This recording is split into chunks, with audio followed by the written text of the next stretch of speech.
But I wanted to talk about what might be different with the governing vessel and the whole idea behind Shin Tai. Because Tai means body. And there's a very important study in the ancient spiritual work in Japan, which is called Shinto. And there they also had a study of sound. And they would say the spirit of words. And that they were saying that sound, like the sound ah, that then you may transpose into when people go om, like that. That those sounds originate, at the highest level of the universe. Now, that, I'm not telling you to believe that. I'm just saying what the study is. You can decide for yourself. But all sounds originate at these very high levels in the universe and then step down into density and inhabit the world that manifests as objects, trees, elements, eventually human beings.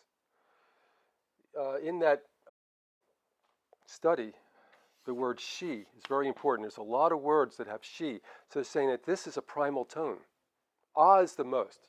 Ah is the sound of the origin.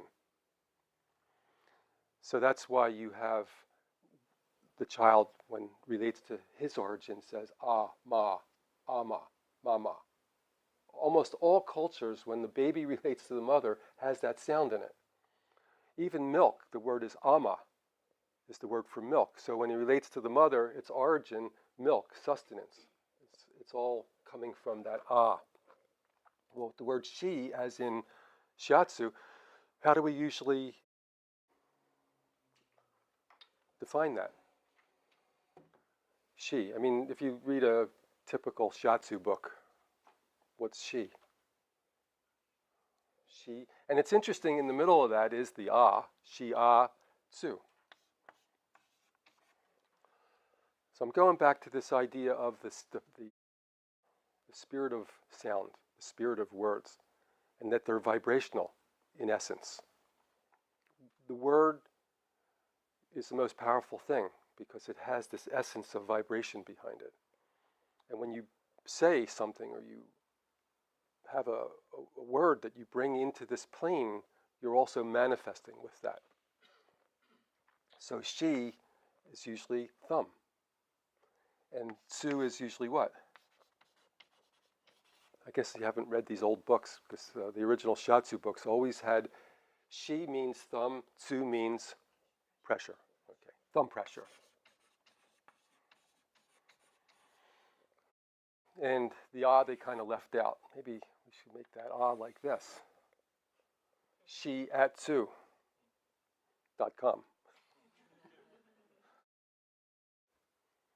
So actually, shi also means fire. And fire or heat is one of the unique things about our plane of existence. But also, if you read metaphysical, spiritual literature, they talk about fire on other planes. It's one of the key elements, fire. And then shi also, the vibration of shi means consciousness.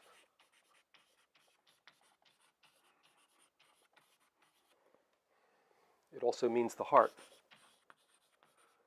So in essence, they all have the same vibration. Thumb, fire, consciousness, and heart. So what do they all have? How do they all relate to each other? Well, in evolution, when man developed the thumb as an independent digit, was in the moment where man stood up. And when man stood up, energy went directly into the crown, went through the central channel, through the root, and that's when consciousness expanded. And consciousness also reaches its maturity when the central vibration of the human being becomes the heart center. And we actually haven't reached that yet. We're on our way, hopefully. And that's a whole independent topic, how the heart center develops. But we know that we're emerging from a time where the dominant energy of the human being and the society and the planet has been the solar plexus.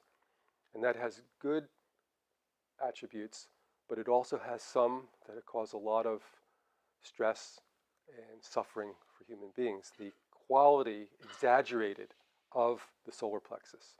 So naturally, as man stands up, vibration starts to move through his central channel, his nervous system, the change in how energy's moving through chakras changes and opens what becomes expanded consciousness, human consciousness.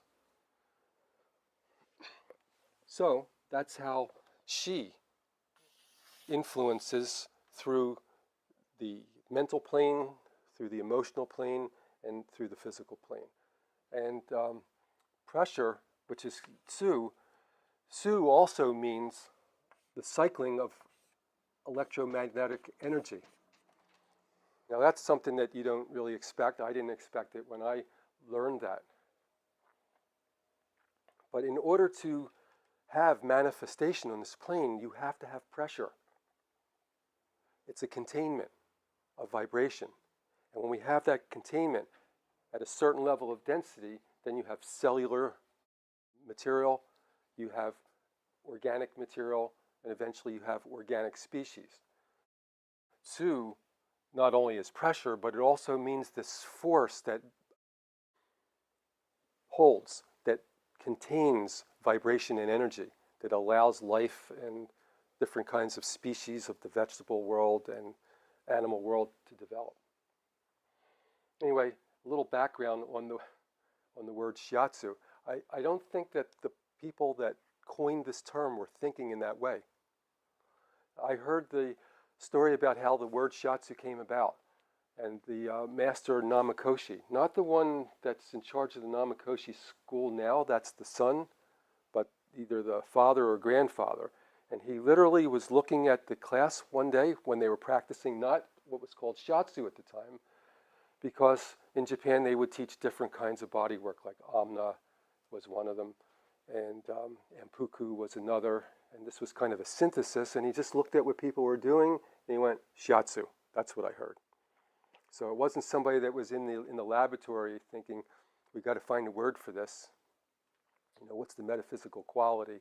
It was just kind of blurted it out, shiatsu, and it just so happens that it has these, elements to it that are related to the spirit of words.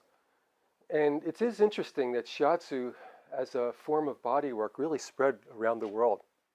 You know, it really caught on in Europe. People are crazy about shiatsu in Europe.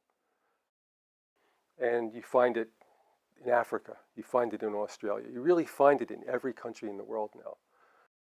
Not true about other forms of body work. So there's something about the sound of it that magnetizes people to find out about it, to experience it. And I think the unique thing about shiatsu is very simple.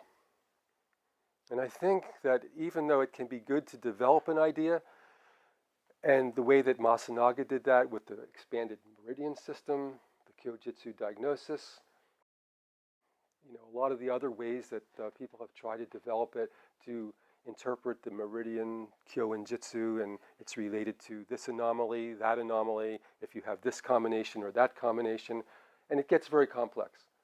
But to me, I think it made this impression early on when the teacher just said, ki moves or doesn't move. If it doesn't move, make move.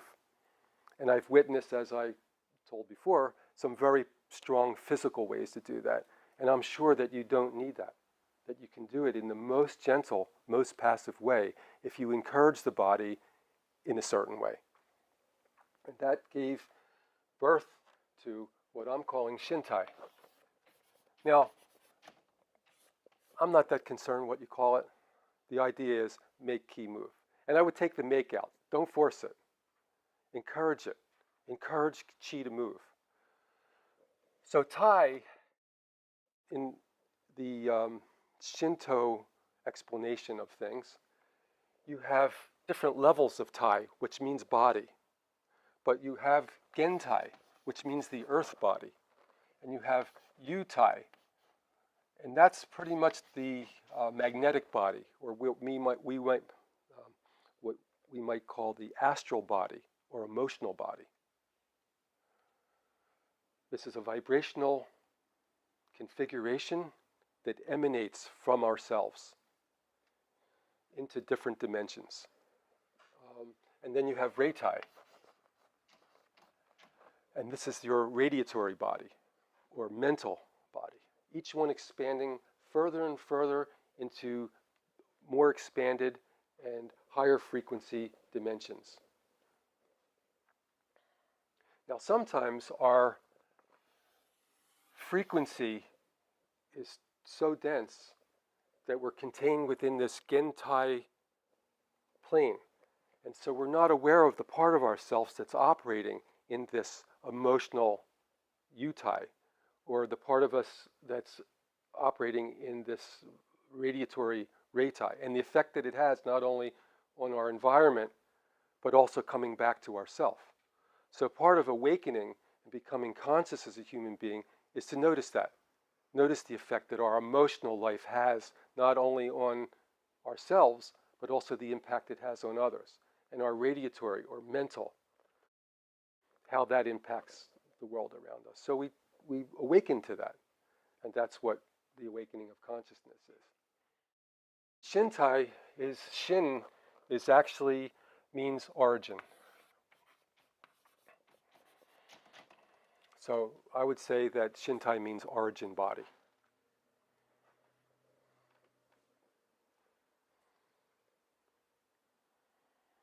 And the reason for that comes to the idea of what's unique about this. It's definitely something that developed out of Shiatsu. For myself, I practiced Shiatsu for many years, and I noticed something with the Japanese practitioners, by the way, is that they were willing to learn any technique. They weren't purists. You know, if they were traveling through the Western countries, which oftentimes they were to demonstrate Shiatsu, if they happened to encounter an osteopath that was really open about showing things, they would learn that, incorporate it, and still call it Shiatsu. So the original practitioners that I met were doing adjustments, and I just learned them and thought they were Shiatsu. I was like cracking necks and cracking backs, and people would say, "Are you a chiropractor?"